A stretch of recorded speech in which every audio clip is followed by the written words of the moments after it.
What's going on, guys? So on today's SHOKY Builder Showcase, we're going to take a look at something pretty cool. It's not Gundam, but it's Zoids. And that makes it pretty awesome in its own right. And this has, of course, been built by my good buddy Dion. Yo. And tell us what this is, because I don't know anything about Zoids. Well, it is the high-end Master Model Zoids Geno Breaker Raven version. Okay. From, of course, the anime series of Zoids. And Geno Breaker is the model of the... Yes, the Zoid itself. Is the model of the Zoid itself. It's similar to the Berserker Führer, but the armor is different, color is different, and the weapon and the backpack weapon system is very different. So really, it's just kind of a similar dinosaur shape. Similar dinosaur shape, yes. Okay. Now I've seen Zoids throughout my life, and and they're by Kotobukiya. Yes. Or Kotobukiya. Or Kotobukiya. There you go. I tried watching the show when I was younger. A lot harder to do on the American version. The voices are pretty bad sometimes. Yeah, and it was also the time that it came out. Anime was still newish getting a foothold in the States, so they were pumping over. The American release companies were pumping over anything they can get their hands on.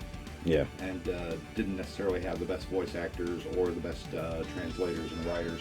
Yeah, but pretty neat series, and linked in the fact that it's part CG, part animated, that kind of stuff. So the Zoids themselves are all CG, is pretty cool. But at least you don't have a Liger here.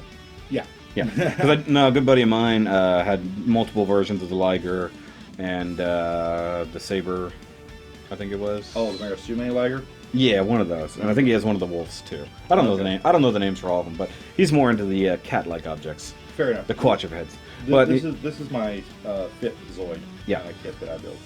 And of course you do other Kotobukiya kits as well. Oh, definitely. Armored core, frame arms. Yeah. Still waiting on my first frame girl, just to see, for the building experience of it. And oh, you're waiting on a Super Fumina? no, I already built the Super Fumina. I was joking. Frame arms is something different. I know. But yeah, but basically that's kind of what Bandai's trying to do with that line. Megaton Punch! Ow. You and your lion ring.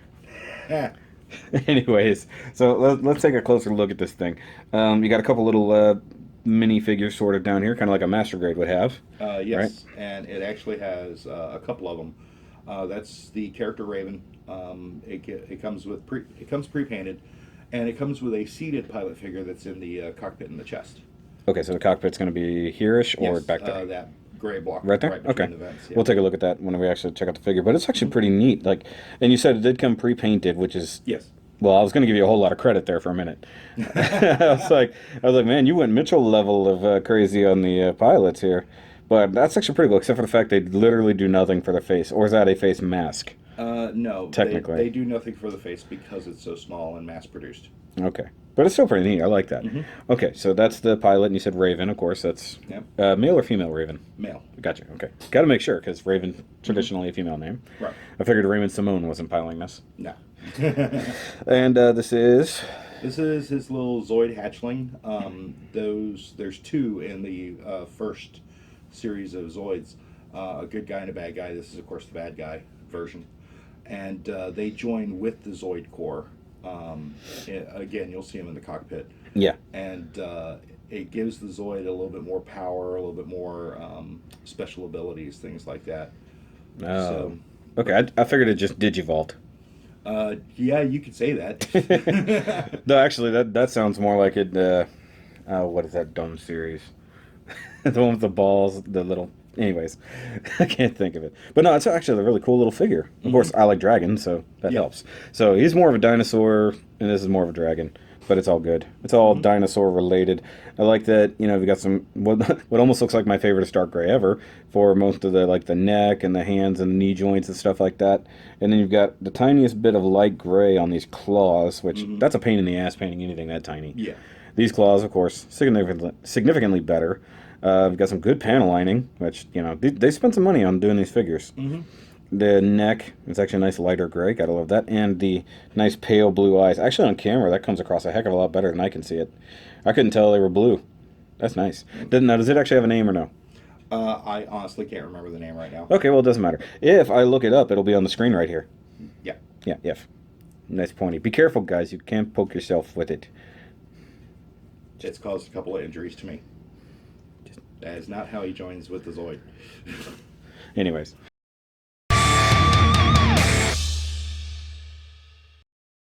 All right, so let's try to take a look at this monstrosity. We'll do a quick overview of it though, because you always do some significant work on these things. It's very large, very red, and the head just came right off. So that's how ball joints work, children. That was kind of funny. I thought I didn't barely touch it. It was right on the edge, but you can see where your clear coating ends. That's pretty good. So this is now a headless Zoid. Well, the nice thing of the head coming off actually is you can zoom in a bit and look at the detail work around the eye. That's actually 4 pieces inside there. Oh, really? So the clear piece, of course, sits on top of it, but there was a light blue surround under the clear piece, which I did with the Gundam Metallic Green. Okay, I can see that, yeah. And then there were 2 pieces for the middle eye. I chose the purple eyes. Okay. It came with purple and red. And I used the so popular Molotov Chrome under the eye. Ooh.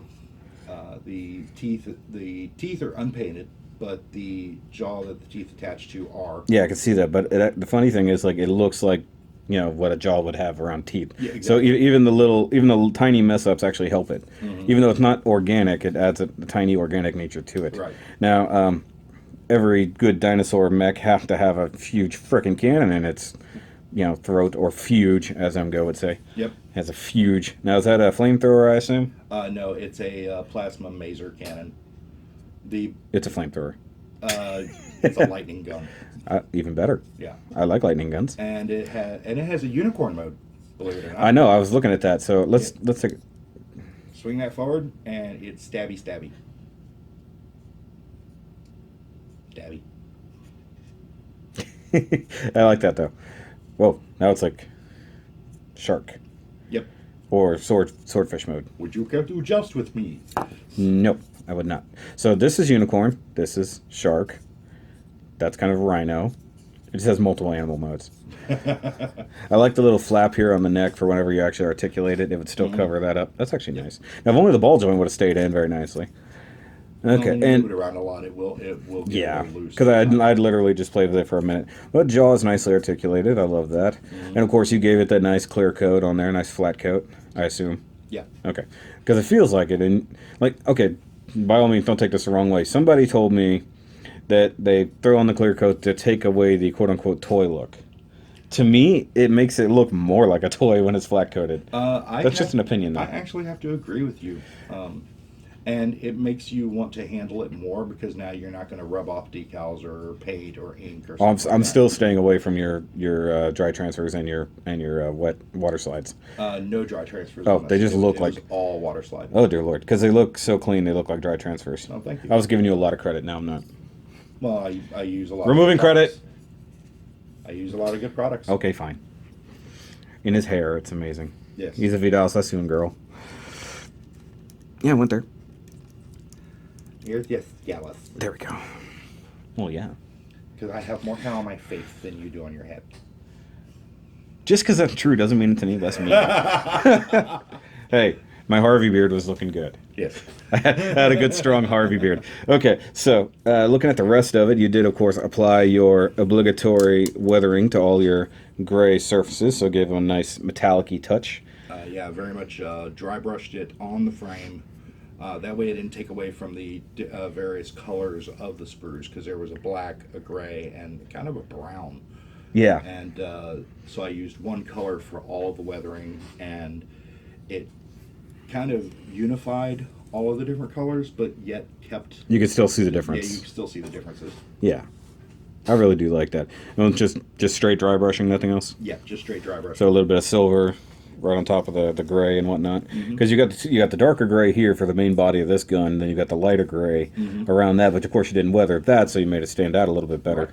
But was this actually a separate molded piece, this darker gray bit here? Yes, it is. Okay, so that's all sandwiched together, and then a little bit of paint here for the detail on the gun. And the back part of that gun actually rotates out, and it's a little mini missile launcher. Oh, this? Yep. Do I really want to mess with that? Yeah, you can. Come here. There's a whole lot going on here, guys. Is There's there a lot of gimmicks in Zoid's kits. Yeah. Is there a tab that I can... Actually, you grab it by the back and you just twist it. Oh, like this? Mm-hmm. Oh, hey. Ooh, I like that. Missile pod with a little bit of red metallic marker there. Mm-hmm. Nice. I recognize that anywhere. All right. What else we got going on? I'm assuming that the large R means Raven. Yes. Okay. That's a pretty cool logo, not going to lie.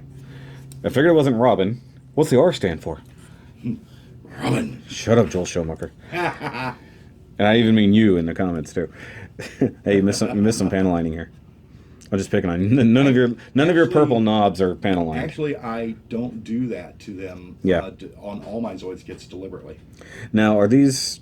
They're obviously all over the thing. So there's some kind of Zoid joint. Yeah, it's kind of a trademark to Zoids, and it's also a throwback to when they were just walking toys. Yeah, because the old Zoid, I remember the Zoid toys being advertised a lot, the motorized ones where they could just walk, and some of them roared and whatnot. Mm-hmm. Now, assuming this cannon can rotate, and I'm not just going to snap it off here, Yeah. up and down. Yeah, it rotates up and down. Yeah, because everything is very stiff, I assume, from the clear coat. Yes.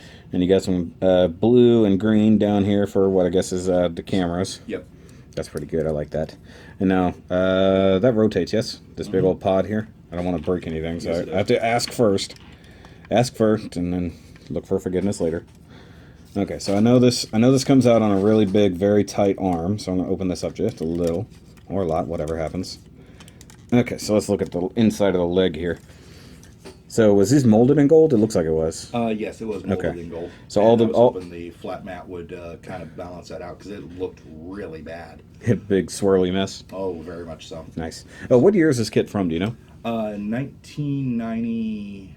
You had me hooked on the 90s. Like, good lord. Yeah. Because I mean, this is easily as good as something from now. I mean, I'd say between 99 and 2004. Okay, so somewhere in that 6-year, 5-year range. Okay, so we got a little bit more blue and green going on right there. Mm-hmm. Yeah, the back of the legs actually have a sensor system. Huh. And I wanted to make sure that they were showcased with the colors. Of course, now they're completely hidden. Yeah. Well, I saw it, so I guess that's something. Mm-hmm. All right, so there's a whole lot going on here. One of these days, I need to invest in a turntable-y thing. Probably called a turntable. Called a Lazy Susan, actually. Well, not if it's motorized. No. A Lazy Susan would come in handy. I love the thrusters going on back here, and this is incredibly Sinanju-like. Yep. Like, it's like, that couldn't be any more Sinanju-like if it opened. But it's older than Sinanju, so who copied who here? Well, I wasn't saying who copied who. I was just saying it's Sinanju-like. Actually, these thrusters are all about it. And, of course, your lovely weathering system here. I assume this is painted gold? Yes. Okay. Was it supposed to be gold, or did you just take creative license? I did that for my own creative license, Okay. yeah. Which I always appreciate, because you got it here on these thrusters as well. Now, does this thing actually fly, or is it just for forward movement? It actually does hover. Okay, yeah, I can see the copper thrusters down here on the legs. We'll look at those in a minute. This thing is impressive, not gonna lie. Come on, let's kick it. Is it ratcheted, or am I... They're ratcheted. Okay, I'm just being careful. No problem. Because I like that the tail is, in fact, movable. I assume it doesn't go up and down much, does it? A little bit. All the sections do. Oh, okay. Each section is Careful. Oh. turn and lift. Yeah. Nice. Wait, do they pop out a little and then go up? No, they just Okay, rotate. because that's what it looks like back there. Like it's almost on a... Because, okay, so that one goes up, but these don't go up. Or, oh, okay, I see the joint. No, they do. Yeah. Only applying a tiny bit of force. Yeah, they're all ratcheted. Okay, I know, I'm just being careful. One, it's old plastic. This is neat. And it's a now, Kotobukiya kit, so the Yeah. plastic is way more brittle. Yeah. So we've got some really nice detail right through here, just whatever that technically is in the actual machine. Just a lovely mechanical detail of it.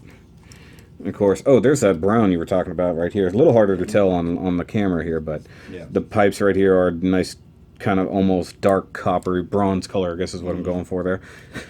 And then, ooh, look at that. You got a nice little engine block going on there. But I do like these little thrusters. That's neat. They move. Ooh, look at that. Jump thrusters. Every damn thing moves. And the back of the spike on the back of the leg drops. Oh, and it's hydraulic. Yep, that's its stabilizer for mega cannon mode. Yeah, I was going to say, it's definitely got to have a shelling mode of some sort. Oh, this part's actually brown, too. And you just added some weathering on top of it. Very nice. Very nice, sir. I assume we got some pivot right here. Yep. And rotation. Yep. Always careful. And the toes pivot as well. The actual claws? Mm-hmm. Okay. Although they only go up and down. Yeah, I figured that much. Wolverine claws on the front here. But they are individual toes, so you can Oh, use really? like a really dynamic Oh, toe. wow, yeah. Mm-hmm. It's a raptor now. Mm-hmm. You got some nice little winglets here. Mm-hmm. And I'm going to try to point this guy this way. I'm going to look underneath. See if it's a boy or a girl. So what, does somebody just go out in the park and look under the dinosaur skirt? Yeah, pretty much. And because I have Ooh. I like this. decals, Uh-huh. What do you got? threw in the Oh. the affiliation decals on the chin and on the neck. Oh, okay. I thought those were just Team Instinct. I will hurt you. You keep that Pokemon Go crap out of this video. Well, it's in it now. Jerk. Come on, it looks just like that.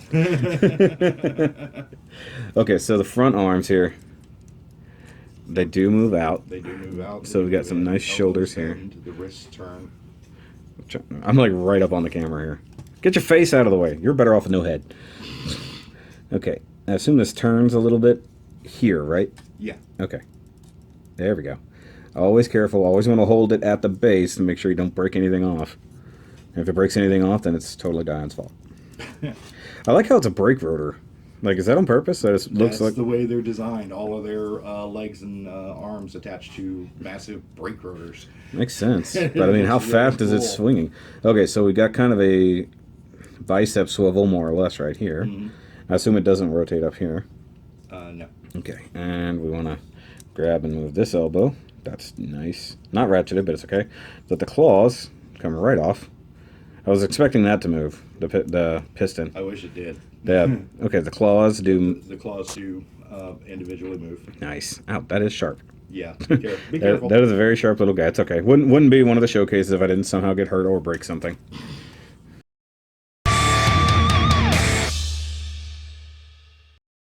Okay, so let's talk the Zoid core real quick since we're pretty much right there. Okay. So I assume it's like right up yonder? It's that Or big this block is... sticking out and just pulls right out. Ooh.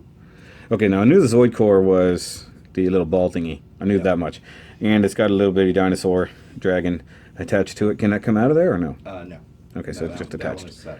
It's a little baby dragon. But the Yes, front of it it, is. you can swing it open Yeah, I thought it had a cockpit feeling to it. Ooh, I like... from the top. Okay, hold on. Check that out, guys. If I Yeah, can... I went full out with the decals. Nice. Okay, so it goes down. Yep. I got you. Goes down, and you will see feet. What? And then that top plate, I left it to where you could pull it off. It's a tight fit, but it will come off. Okay, so this whole... there we go. Whoa, okay. And So we got a there's seated Raven. Yep. And you painted the inside gold. Yep. Because shiny. I wanted you to be able to see him. I like that. Even though he's buried inside a big old dinosaur. Yeah. Now, in the show, I assume this is like a normal, like kind of holographic-y cockpit where Yes. it sees everything on the screens all Yes, around they're- him. They're very much VR cockpit. Okay. Yeah, because I've seen one or two. I've actually seen a couple of the newer Zoids. Now, explain something to me. Yes. How does a giant, non-natural robot evolve into something else? That's a good question. Watch the show. Okay. I just wanted to know, because, you know, I did see that part where one of the Ligers evolved into, I think it was, not Blade, but one of them. The Shield Liger did evolve into the Marasume. Okay. Or not the Marasume, but the Shield Liger Jaeger. Okay, that's what it was. I did see that. I do like the weathering, of course, on this. It looks like something out of the Ridley Scott universe. It does, actually. It very much does. It made me think Aliens when I saw it, too. Yep. Okay, and this slides right in. You just got a couple little tabs right there that'll sort of go around after you just tuck her right up in there. Does this doesn't sort snap or of anything. snugs in? Yeah, it snugs in. Okay, another little tail crotch part here is just sort of flopping about. Let me see here. I like what's going on with these knees. That's cool. Mm-hmm. And the knee pads do pivot. So that These way parts? Mm-hmm. Oh, look at that. So that way they're... And does that giant piston work? regretfully, no. Okay, so it's fake. Yeah. I assume it just moves up and down if at all. Yeah, pretty much. Okay, so that's kind of it for the main body, but let's look at this backpack, so to speak. Might have to... I need a taller tripod. Someone needs to... Any more Patreon to get You a could taller? actually remove the backpack if that'll help. I thought about it. I just didn't want to assume. Yep, just twist it back and forth and it'll pop Wiggle, right up. wiggle, wiggle, wiggle. Okay, set you off to the back. Wow, that's actually still pretty good. Yeah. You know, that's a pretty good sized dinosaur. Mine's bigger. So now we have...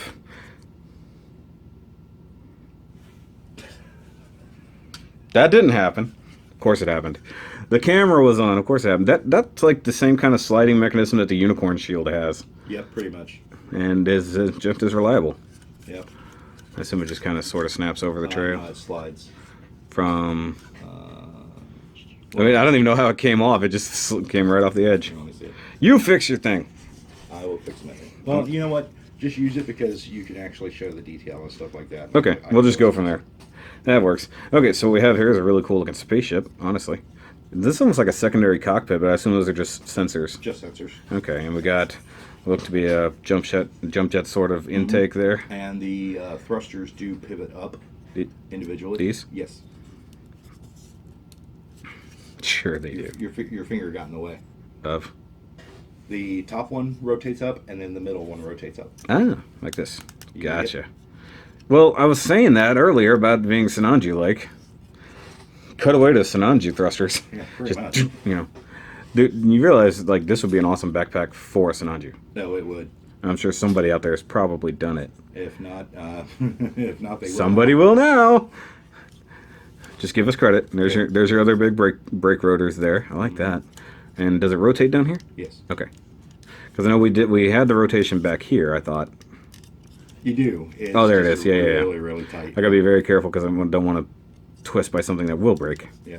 And I thought this was broken at first. That's just the way it's molded. Yep. Dude, okay, the way you've weathered it and stuff, and the way the flat coat is on it, and at the same time, anytime you flat coat something, it feels dusty and dirty. And I mean, it's supposed to look that way, but it feels that way, and that's what's really weird. Okay, and of course we have the giant Sazavi leg pods here. Yeah. And these, of course, hide some weapon, because Zoids have tons of weapons and gimmicks, right, hidden away, right? So we got, I assume they just flip up. Yeah. Come on. There it goes. That is tight. Come on. And we got some more incredibly pointy, sharp blades. Now, is this for chopping, slicing, or dicing? Chopping and electrocution. Oh, okay. Actually, with those, they actually removed the blades from the Liger Zero. Nice. Or the Shield Liger. And they were like, Stop oh that. crap, what do we do now? And then he grabbed the lightning stakes with the other claw and threw them across the desert. Wow. Okay. Is that weird gray in the Gundam marker kit? Yes, it is. That weird purple Gundam gray? Mechanical gray, yes. Is that what it's called? Yeah. But it actually matched the color that they recommended for it. Yeah, because I mean, I saw it over here on these claws. Yeah. So you obviously got to call back on your own weapons here. That's pretty cool. But I recognize that. I'm like, I know that gray. Yeah. So somebody's in the Gundam marker club. Gee, All right. on. No, I'm not complaining. That's what I use. Okay, so we got some more cool pistons here, and I was confused enough on this. That actually does look like a real working spring. Of course, it isn't. That's just good paint detail work there. So I really do like that. And you actually took the time to make sure all the crap on the inside is detailed, which a lot of people don't do, including myself, you know. But then again, sometimes you'll go through all the trouble painting something and then assemble it and go, well, damn it, you're not even going to see that. Yeah, but In this case, you I can know pull it I out. did Yeah. So it's all good. Okay, so it can come out here and it'd be like, yeah. Let's rotate this way. Nice. Nice evil TIE fighter here. Come on, I'll rotate that way. Nice. So we can get some really nice arm reach here. I like that. Now, in the show, can this operate independently or no? No, Okay. Would it be really awesome if it did? it would be. Okay. Just making sure that I'm not the only one who thinks that would be awesome. No, a lot of people think Make sure I it is. rotate that way. I like just the sheer amount of molded detail and then like ribs on everything. Yeah, Kotobukiya is really good about that, and they've been doing that for a long time. So, although because of the 3D nature of the mold, some of the side will lose a little bit of detail, but you know, hey, a little bit of scribing and you made it look fantastic. Exactly. Now, will you actually have to take that apart to fix it? No, I could just pop it back in. I'll let you do that. Because it's actually a sliding mechanism, so you can slide the shields forward and back. Yeah, see, one thing is, I can see it on camera, it is bowed out a little bit, Yeah. which is probably why I let go. So, we'll just be careful about that. Yeah. But yeah, this is actually really cool. Is that just a panel line marker? Mm-hmm. Okay. Just nice and heavy on there. Gotta love it. Mm-hmm. All right, so let's take a look at this guy a little bit more since I got the backpack off. We can see this back a lot better. It's really cool, like, spinal armor. That's awesome.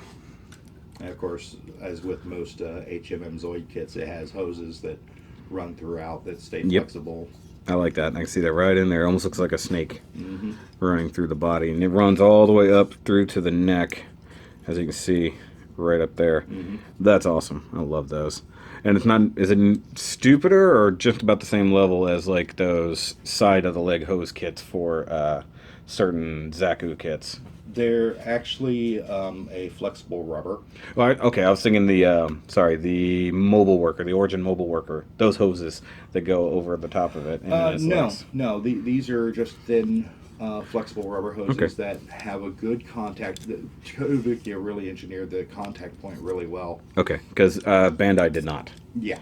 Bandai could learn some lessons from Kotobukiya. I mean, that's true. I really do like this thing. It's actually pretty cool. And then each tail segment opens up. Oh yeah, I was messing with it and didn't even think about it. Nice. Yep. Ooh, what's going on back here? Individual fins. Yes.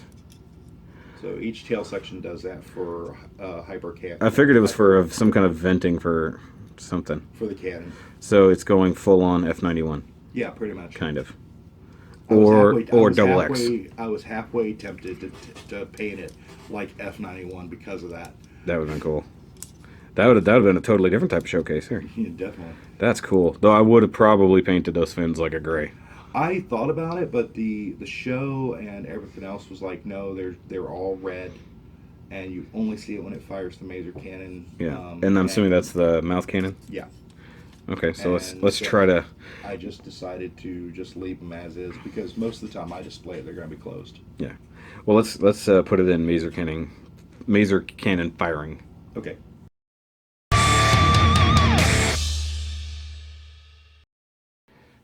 All right, now we got him in firing mode. That's actually pretty awesome. Whole lot of spininess going on. So we've got the mouth wide open, cannon pointed forward, more or less. That's actually, I think it needs to go up. There we go. So we got the horn sticking out. Got the thrusters and everything pointed backwards, I guess, for reverse thrust. Actually pins him to the ground. That too. And we got the big old binders open here. Tail wide and we've got the tail wide open. That actually just looks cool. Although it looks like some kind of weird freaky plant. Yeah, well. In a good way, I'm just saying. Yeah. It's a power plant. How about that? Oh, I didn't even... Power plant. God. I just now noticed the little clear pieces down here at the end. That's cool. All right, so this is his maser cannon firing mode. Yep. Did I not? Okay, there we go. Now it's awesome. And when that thing fires, it's bad. It's way bad for whatever's getting hit. Nice. Mine's still bigger. But this thing's pretty awesome. Let's bring in the little Raven. Well, I'm going to stand him up here just because. And bring in the little guy that's not wrapped around a ball. Okay, that was bad. Let's just stand there.